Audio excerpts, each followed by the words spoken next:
We're proud to be joined this morning by Hamilton County Democratic Party Chair. It is Rachel Campbell. Rachel, good morning, and thank you so much for joining us. Sure. Doing very well. Happy to be here. What is your big takeaway from this particular election cycle? I think my biggest takeaway is how energized Democratic voters are, but also how important women's rights are going to be this time around.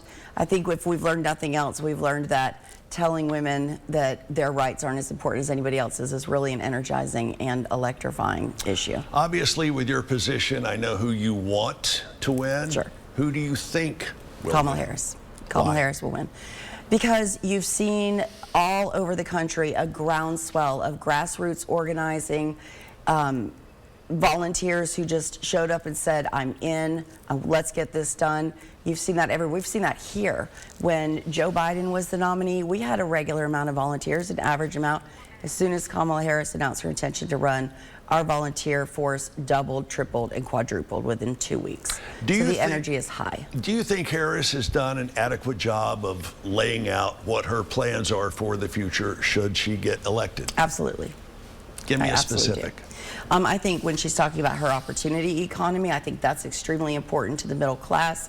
When she's talking about codifying Roe and putting protections for women back in place, she's made that a priority. I think that she has a clear and concise message, and I don't think that Donald Trump does. By and large, are we voting for a candidate or against another candidate? Every single person will have to make their own decision about that. I am voting for Kamala Harris, and everyone else that I know is also voting for Kamala Harris, but there's always going to be people that are voting against Donald Trump as well. Any of the big battleground states more of a concern to you in your position than others? No, I think that all of the battleground states, I think the Democratic Party and Kamala Harris herself has done everything she can to win those states. The only thing that I'm worried about is that the results in those states won't be accepted by Donald Trump's campaign. Some of the numbers just in a day or so ago, Republicans up in Arizona by 188,000 votes. Any thoughts on that? No, I think that energizes Democrats to remember to vote today, and Democrats by and large tend to vote on day of. Georgia, our neighboring state of Georgia, bigger voting turnout, bigger early voting turnout than in previous years. What do you attribute that to? I attribute that to the fact that voters are energized to vote, not just for Kamala Harris, but for what they believe in and what's going to affect their lives right now. And Georgia has had an overwhelming number of early voting in rural areas, and you've heard the political term before. Georgia's two states. There's Atlanta, and then there's everything else. Of course. Why do you think the rural vote count Well, I mean, is up? I think just as our base is energized, so is the Republican Party's base. And I think sometimes in rural areas, and I think we have to be careful to assume that rural areas are going to vote Republican because that trend is changing and has been changing over the years. But I think that rural Americans have just as much energy to vote and have just as much issues to vote on as suburban and urban areas. Another neighboring state of North Carolina showing Republicans up 42,000 votes in the early voting. Democrats were up 235,000 back in 2020. Do you think North Carolina is a safe bet for the Democrats? No, I don't think anything is a safe bet. I think every single state, we have to fight for every single vote.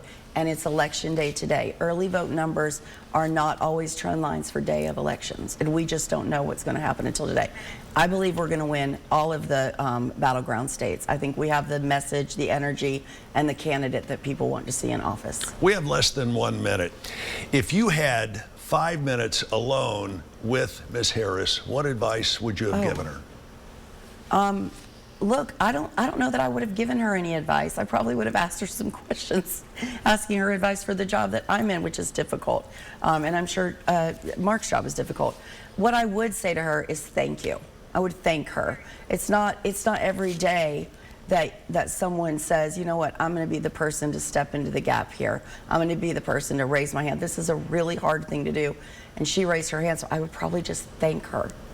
Rachel, we are up against the clock. Thank you so much for joining us. We do appreciate you coming down anytime. I know you've got a very busy next it's gonna be a long 24 to 48 hours ahead. And by the way, just so you'll know, both Rachel Campbell, who is the Democratic Party chair, and Mark Harris in the Hamilton County Republican chair, those are volunteer positions. So That's right. thanks to both sides of you for coming out and joining us. Thank you for having me anytime. Stick around. We'll be back with more after this.